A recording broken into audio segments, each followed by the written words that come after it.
o pessoal crescendo e continuando aí nessa empreitada. A gente teve também, pelo Instituto Nacional de Cardiologia, minha veterana, enfermeira Mônica Vanessa, também do grupo de pesquisa do GPGenf, à época, que trabalhou, ela sempre gostou muito da área de cardio e atuou.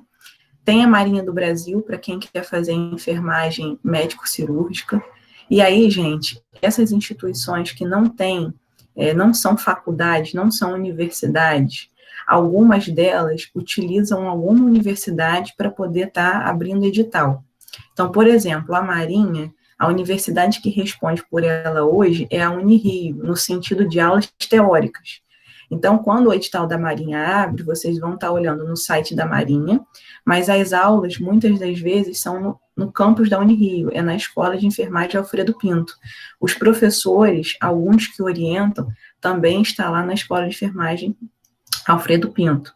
Tive uma colega de turma, amiga, Ticiana, que fez a residência na Marinha, né, e contava, a gente trocava muito. Além dessas residências, existe a residência pela Prefeitura do Rio, que vai estar atuando também nos hospitais da Prefeitura, na atenção básica. Para quem gosta da área de saúde da mulher, saúde da criança, neonatal, existe o Instituto Fernandes Figueira, tem a Fundação Oswaldo Cruz, a Fiocruz. Então, assim, é uma gama de opções para que quem deseja trilhar essa experiência, trilhe. O INTO entra na mesma situação da Marinha. Na Unirio, quando abre o edital, o INTO, ele entra, né, o Instituto Nacional de Traumatologia e Ortopedia, o Instituto Nacional de Cardiologia também, tem uma relação de quantas vagas para esses dois institutos. Ele é gerido pela equipe responsável pela residência da Unirio, tá? Então, só mesmo um esclarecimento, porque no site tem até a chamada, mas a fonte por onde vocês vão fazer o cadastro é pelo site da Unirio. E aí, pessoal, a residência está regulamentada pela Lei 11.129, de 30 de junho de 2005, através da Portaria Interministerial 1077, de 2009, e aí a residência eu coloquei aqui público-alvo, porque eu estou tratando do enfermeiro, mas a residência, ela tem duas vertentes, ela tem a residência médica e tem a residência multiprofissional. Os médicos, eles ainda não aderiram, não entenderam, né, não estou generalizando, né, mas quem formula essa lei, quem participa do movimento das residências, não entende que o médico faz parte da equipe multiprofissional. Então, eles têm uma residência, um programa de residência só para eles, em todo o país. Então, existe a residência médica e existe a residência multiprofissional. A multiprofissional abarca fisioterapia, psicologia, serviço social, farmácia, nutrição, enfermagem e algumas residências a física médica, como é o caso do INCA. Então, o público-alvo, estou tratando aqui enfermeiros, porque a gente está, né, na semana de enfermagem, mas só ratificando que existem outras modalidades. A forma de ingresso é um processo seletivo, com prova teórica e análise de títulos. Nem todas as residências hoje utilizam análise de títulos. Quando eu prestei prova para a residência do INCA, foi em 2015, 2014 eu tentei, perdi por meio ponto, daí que eu fui fazer a pós-graduação no Einstein, em oncologia, estudei durante esse ano, dando aula no curso técnico, em Macaé, e aí em 2015, eu me dedicando mais, não tinha mais nada, né, com relação à faculdade, com os projetos de pesquisa que a gente precisava, né, administrar melhor o tempo, e acabava ficando, né, uma coisa mais ou menos, e aí sim, em 2015 eu obtive essa aprovação. No INCA, naquela época, existia uma prova teórica com questões de múltipla escolha, e no mesmo dia a gente fazia uma prova discursiva e entregava os títulos que eram oferecidos.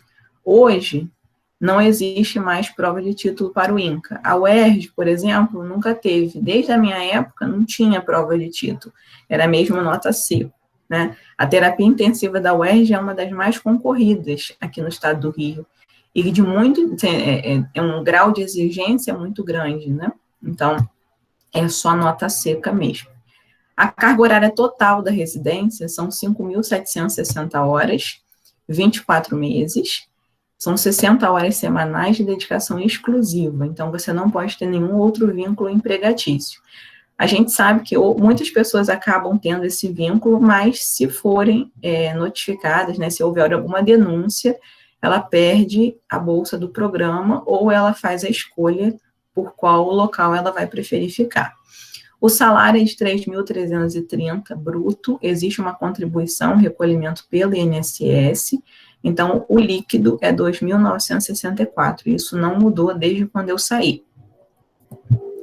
E aí eu trouxe aqui o programa de residência da UF, que hoje, até hoje, ele pede a prova de título, né, a análise de currículo, para apontar para vocês a necessidade de participar daquele tripé do ensino, da pesquisa e da extensão.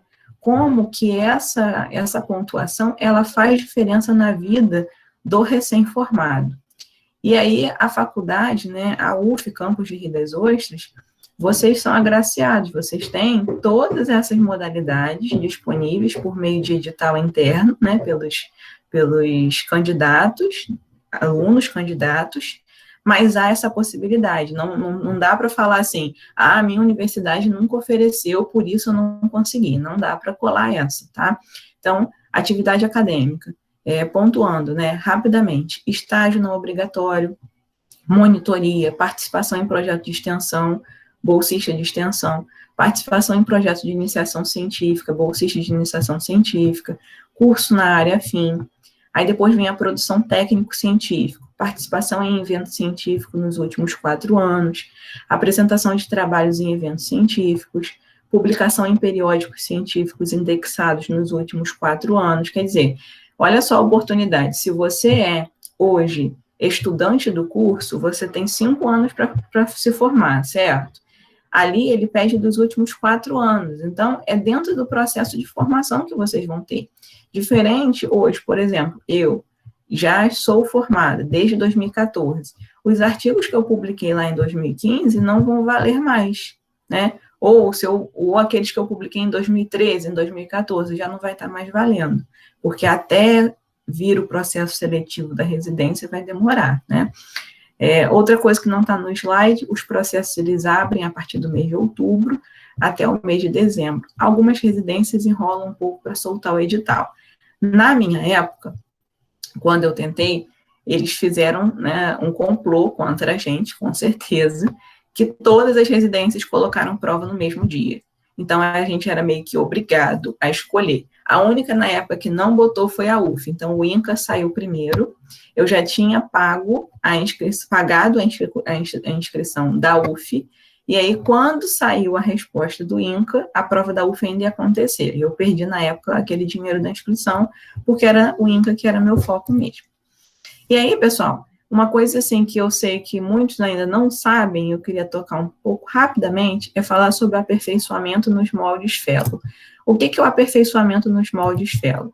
Constitui modalidade de ensino de pós-graduação, com carga horária mínima de 1.920 horas, cumprida em regime de tempo parcial ou integral, dependendo do curso pretendido. Destina-se aos profissionais com nível superior que integram a área da saúde e caracteriza-se por treinamento em serviço sob a supervisão de profissional especializado. O fellow, gente, a gente escuta muito dentro da medicina. Na enfermagem, é uma área que ainda está crescendo aqui no país. Por isso que eu trouxe para vocês. Na medicina, por exemplo, quando a gente pensa, o médico ele se formou, depois ele fez cirurgia geral, aí depois ele faz cirurgia oncológica, ele vira cirurgião oncológico, faz 3 anos, né, além dos 3 anos de cirurgia geral, ele faz 3 anos de cirurgia oncológica. Depois que ele vira um cirurgião oncológico, ele pensa assim, não, eu agora quero operar só mama.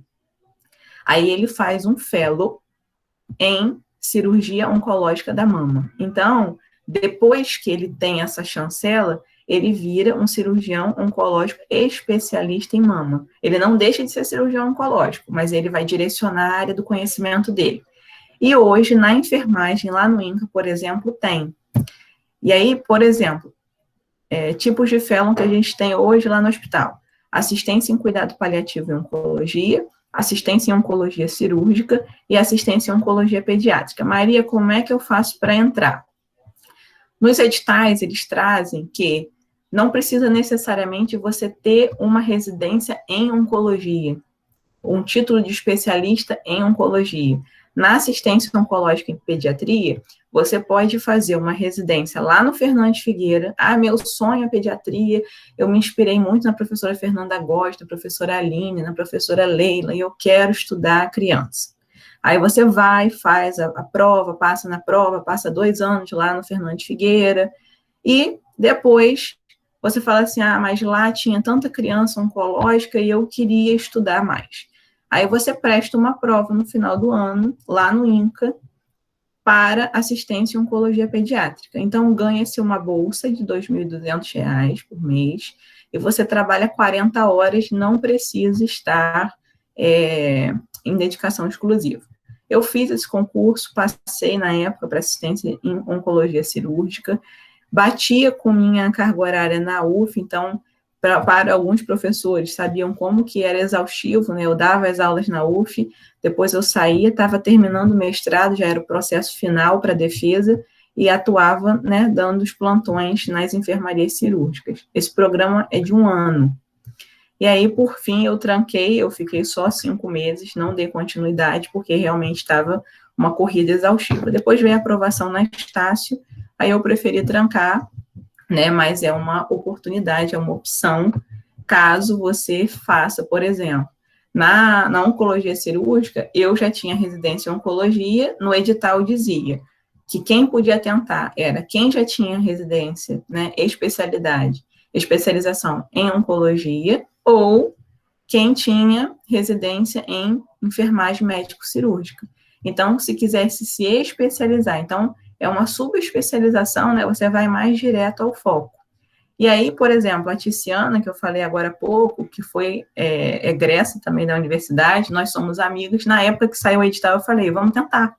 Ela estava saindo da Marinha, eu já tinha saído do INCA, ela falou assim, tá bom, vamos tentar. E aí ela tentou, passou junto comigo, e aí ela, sim, ela concluiu o fellow em oncologia cirúrgica. Então, é um egresso aí da faculdade que tem um exemplo para contar. Falando ainda um pouco de ensino, vou correr, são 10h40, pós-graduação lato sensu versus pós-graduação estrito sensu. Isso é outra coisa também que muitos perguntam para a gente, enquanto docente, que a gente perguntava também para os nossos professores, que se inspiravam em muitos professores, e a pós-graduação lato sensu, gente, ela abarca as especializações e a pós-graduação lá em enfermagem pediátrica, a pós-graduação em enfermagem oncológica, a pós-graduação em CTI.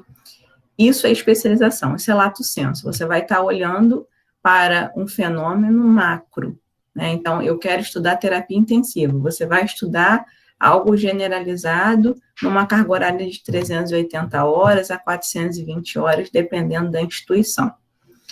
E lembrar que o lato sensu, ele não te confere um título de especialista necessariamente. A não ser, a gente vai ver daqui a pouco a resolução do Corém que saiu, porque eu vejo muita gente falar assim, eu fiz uma pós-graduação EAD, ensino à distância, e eu sou especialista em oncologia. Não é. E a nota do Corém, a resolução do Corém, ela traz claramente sobre isso, eu quero daqui a pouco passar para vocês. A modalidade estrito sensu, ela vai abarcar os programas de mestrado profissional e acadêmico, e os programas de doutorado profissional e acadêmico também, além do pós-doutorado, que não está nessa figura. Então, eu vou estar olhando para algo micro, eu vou estar direcionando meu olhar, né, nesse início de pesquisador. No mestrado, você ainda não é um pesquisador. No doutorado, depois que você recebe o seu diploma de doutor em enfermagem, na sua área de conhecimento, você se torna um pesquisador. E aí, mestrado profissional, mestrado acadêmico, a gente vê bastante essa modalidade, né, do mestrado profissional. A UF aqui de Niterói já tem o programa. A UFRJ, a Escola de Enfermagem Ana Néria, ainda é resistente, o modelo ainda é um pouco mais engessado com relação a essa vertente, né, eles mantêm o mestrado acadêmico. Há o mestrado profissional, pelo Hospital São Francisco de Assis, que é o ESFA, que é a maternidade escola. Lá, mas ainda, a escola ainda não. Então, me perguntam muito assim, você acha que é interessante eu fazer um mestrado profissional? Existe um peso entre mestrado profissional e acadêmico? E essa, a minha resposta sempre vai depender do que você quer para você, para a sua vida. Em termos de peso, eu conversando com pessoas, né, que já têm um tempo de experiência a mais que eu, eles tratam que o peso é igual no sentido de pontuação, mas ele é um diferencial dependendo da sua vertente. Por exemplo, se eu faço mestrado acadêmico, eu sou mestre em enfermagem lá pela FRJ, o mestrado é acadêmico.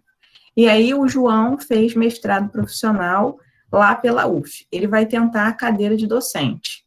A gente fica na mesma pontuação, a gente empata na prova, a gente empata na entrevista, mas eu tenho uma vida acadêmica por conta do mestrado acadêmico que vai me exigir, então, uma maior publicação de artigo, uma maior aderência em banca, né, participar de banca de graduação, participar de orientação a aluno do meu professor orientador, que eles passam para a gente.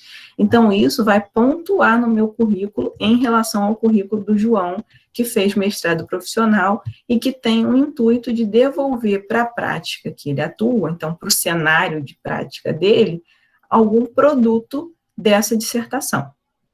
Falando em dissertação, mais uma coisa também que é importante, que o mestrado, ao final do mestrado, eu defendo uma dissertação, eu não defendo uma tese, coisa que a gente escuta bastante. Eu fui lá na defesa da tese do meu professor. O seu professor estudava onde? Ele fazia mestrado na UERJ. Não. Então, tese sempre para doutorado, dissertação sempre para o mestrado, tá? O MBA é o Master of Business Administration, é uma área também do conhecimento que o enfermeiro pode estar atuando em relação ao ensino, fazendo, né? Gestão em saúde, gestão hospitalar, gestão em segurança do paciente, então vai estar ligado a aspectos gerenciais. Também vai conferir, né, está junto lá do Lato Sensu, o MBA. Na pesquisa, pessoal, então, onde que os campos que o enfermeiro vai atuar? Na pesquisa clínica, né, ele vai estar atuando nessas pesquisas de bancada, normalmente existem até editais, por exemplo, minha experiência lá no INCA, tem uma unidade que trata só de pesquisa clínica, que tem edital de mestrado, de doutorado específico para enfermeiros para lidar nessa área de pesquisa molecular. A gente até teve também um egresso, o Rodrigo, que foi bolsista da professora Ethel. Rodrigo atuou por um tempo lá no INCA, fazendo estágio, e depois ele foi fazer o mestrado dele na UFRJ, no campus Macaé, também na vertente aí da biologia molecular. Então, o enfermeiro, na pesquisa, ele pode atuar, né, na pesquisa clínica. Lembrar que o mestrado para o doutorado é um passo, e do doutorado para o pós-doutorado. Algumas instituições, né, especificamente a USP, a Universidade de São Paulo, ela tem o programa de mestrado, de doutorado, mas ela abre um edital para aquele aluno que sai da graduação e ele pode tentar o doutorado, a passagem para o doutorado direto. Claro e lógico que vai depender demais da carreira acadêmica desse aluno, junto com seu orientador, em relação à sua produção intelectual durante o período de graduação. Então, artigos científicos publicados em revistas de alto impacto de Qualis, então Qualis A1, A2, A3 e A4, pensando hoje na nova conformidade do Qualis, produção técnica, então materiais, produção de livro, capítulo de livro. E aí, assim, o meu pensamento com relação a esse pular é neste ponto. Se eu saio da graduação, entro para o doutorado direto, né, faço a prova de línguas, passo no projeto, na apresentação do projeto e estou. Abre-se um concurso para professor assistente numa universidade federal. Eu não posso tentar. Por quê? Porque o assistente, ele pede um mínimo de mestrado. Mas eu já estou no doutorado. Eu ainda não sou doutor, mas eu já estou. Eu pulei a etapa do mestrado. Não pode? Não pode. Eu não tenho uma comprovação.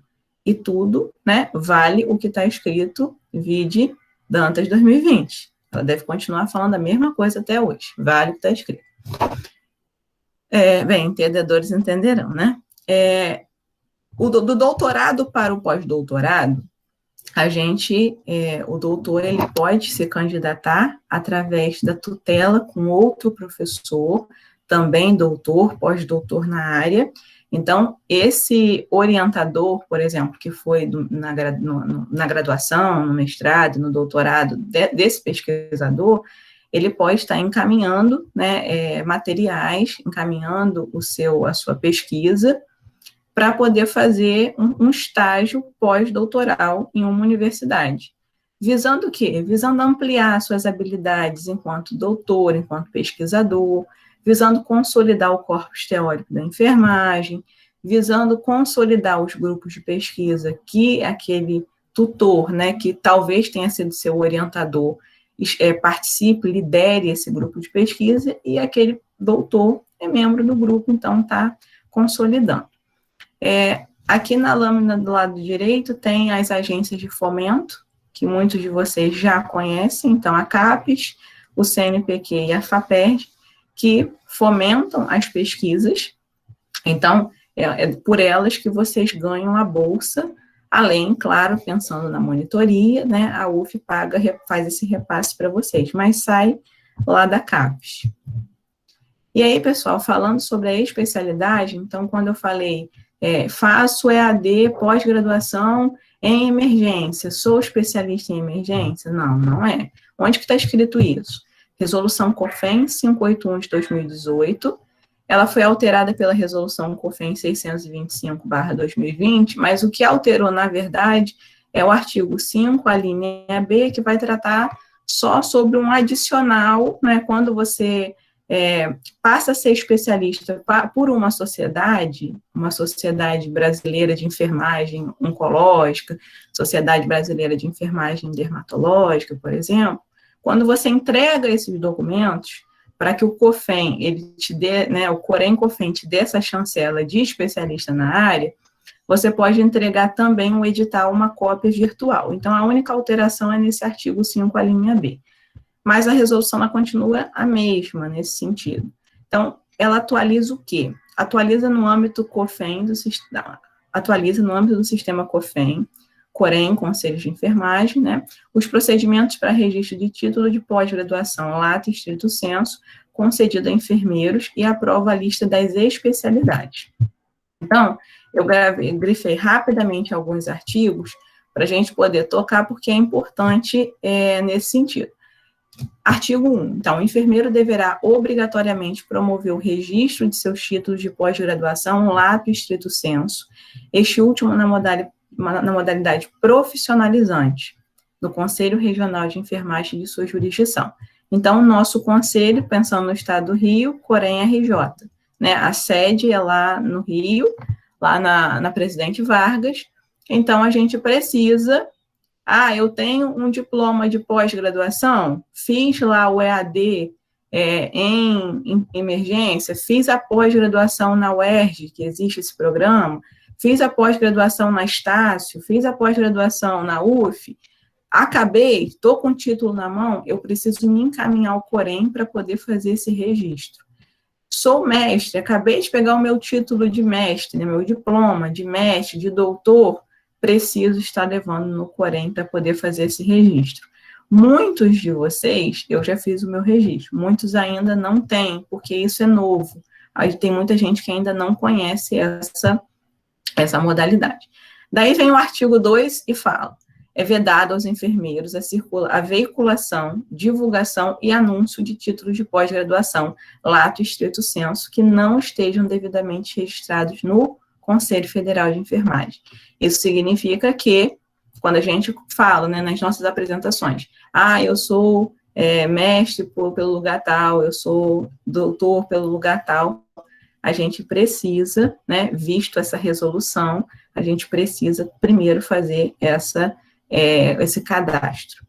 Artigo 3. Os títulos de pós-graduação lato sensu, emitidos por instituições de ensino superior, credenciadas pelo Ministério da Educação, MEC, ou Conselho Estadual de Educação. C, os títulos de pós-graduação estrito sensu reconhecidos pela CAPES e os títulos de especialistas concedidos por sociedades, associações, colégios de especialidade de enfermagem ou outras áreas serão registrados no âmbito sistema COFEM. Então, quando eu faço uma residência, e aí lá no parágrafo 3º do artigo 3º, ele trata a modalidade de residência em enfermagem terá registro nos moldes de especialidade. Ou seja, você é especialista se fizer uma residência, porque a residência é uma pós-graduação lato sensu nos moldes de residência. Isso está em qualquer edital. Ou se eu tenho uma experiência naquela área do conhecimento, então, eu sou enfermeira no INCA, eu não tenho especialização, eu não fiz residência, mas eu sou enfermeira lá no INCA porque quando eu fiz o concurso, né, quando eu entrei no concurso, eu já tinha o mestrado completo, isso é hipotético, tá, gente? Eu já tinha um mestrado e poderia entrar ou residente ou quem já tivesse o mestrado na área. E eu entrava lá como enfermeiro pleno, que era o cargo que foi no concurso de 2015. Beleza, estou trabalhando há mais de 3 anos? Estou. Aí abre a prova, o edital, a nível nacional, da Sociedade Brasileira de Enfermagem Oncológica. A gente vai preencher os requisitos daquele edital, vai fazer uma prova, e se tirar nota superior a 70, você tem a chancela de especialista, né, o título de especialista pelaquela Sociedade Brasileira de Enfermagem. Então, as sociedades, elas se organizam para contemplar essa prova de títulos. Então, é importante, né, às vezes você não faz a residência, mas você trabalha naquela área de atuação, e você vai, se inscreve. Eu sempre trabalhei lá no pró-cardíaco, na área de, logicamente, de enfermeiro, onde tem muitos enfermeiros especialistas em cardiologia, eu já fiz uma pós-graduação e eu tenho tanto tempo de experiência. O edital pede isso, você presta a prova e aí você se torna titulado pela sociedade. E tem que retornar ao Corém para poder mostrar esse título que vai ser conferido pela sociedade científica da área do conhecimento. E aí eu trago rapidamente, a resolução está na tela, são muitas especialidades que o enfermeiro pode estar atuando e reconhecidas pelo COFEM. Então, área 1, saúde coletiva, saúde da criança e do adolescente, saúde do adulto, que vai abarcar a saúde do homem e saúde da mulher, saúde do idoso, urgências e emergências.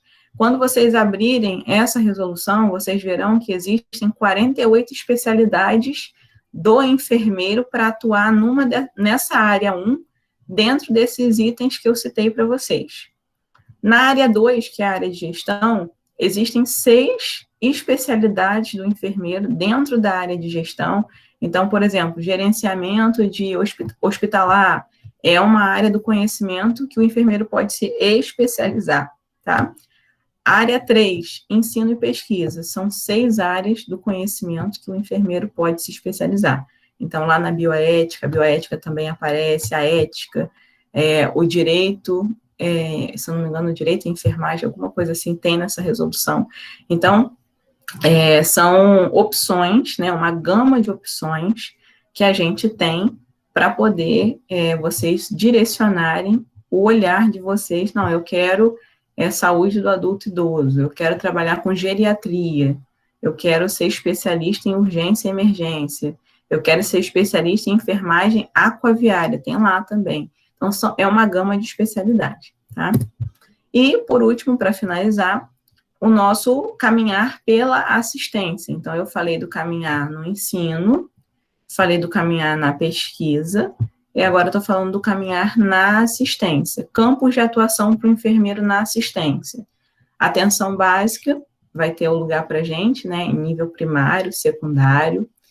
Saúde da família, na UPA, na unidade de pronto atendimento, e nos hospitais, né, a nível terciário, quaternário, para o enfermeiro estar atuando. Então, não direcionem, né, não pensem só em, eu vou me formar, vou trabalhar no hospital.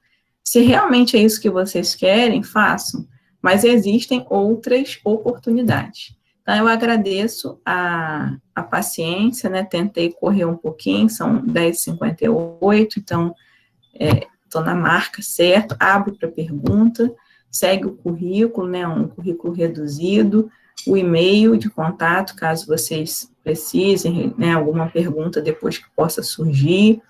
E é isso. Obrigada, gente. Olá, todo mundo. Maria, eu vou deixar a sua sala com os monitores e com a professora Cláudia, porque eu tenho que entrar na sala da professora Isabel, tá?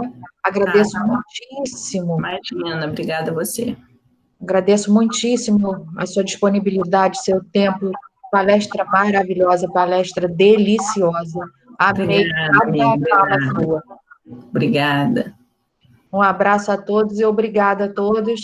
93 participantes. Foi incrível. Que bom. Fico feliz. Um abraço, um beijo. Um abraço, um beijo. Bom dia, eu posso fazer um comentário ou vai ler as perguntas do chat primeiro? Que isso, pode fazer um comentário, né? Pode. Gente, será que eu vou ser elogiada em público pela primeira vez? Peraí, vamos lá. Mas é boba, menina. Bom dia a todos, sou Cláudia Dantas, ou Dantas, como a maioria dos meus alunos me conhecem. Liga a sua câmera para os outros te verem. Tem gente que não te conhece, tem aluno meu da Estácio aqui. Ah, é? É. Então, peraí, para eu ir para um local aqui mais decente. Tá bom. Bom, gente, enfim. Deixa eu ver aqui, Maria. Vocês conseguem me ver? Tá dando para me ver? Tô te vendo. Então, beleza. Então, assim, gente, bom dia a todos. Eu só queria fazer uma pequena fala e também deixar uma pergunta. Na verdade, assim, eu gostaria de ressaltar a importância da palestra que Maria fez. Tudo isso que Maria falou, normalmente muitos alunos chegam até a mim fazendo perguntas sobre tipo de bolsa, onde é que pode atuar. E o que eu quero ressaltar é que, assim, Maria, o que você traz, na verdade, ele tem uma importância não apenas para o aluno que acabou de se formar, mas você trouxe informações, assim, essenciais, muito importantes, inclusive para aquele colega que já está na prática. E uma coisa que eu queria destacar foi o que você trouxe em relação aos títulos, né? Uhum. A resolução, realmente, você aprendeu legislação muito bem. Então, assim, a resolução do COFIN ela é muito, muito clara. A gente não é uma opção fazer registro de título, é uma obrigatoriedade. Quando a gente pega uma legislação e a gente encontra a palavra dever, está embutido nisso obrigatoriedade. Só que essa resolução que a Maria traz, ela está, assim, bem explícita, como a Maria muito bem colocou.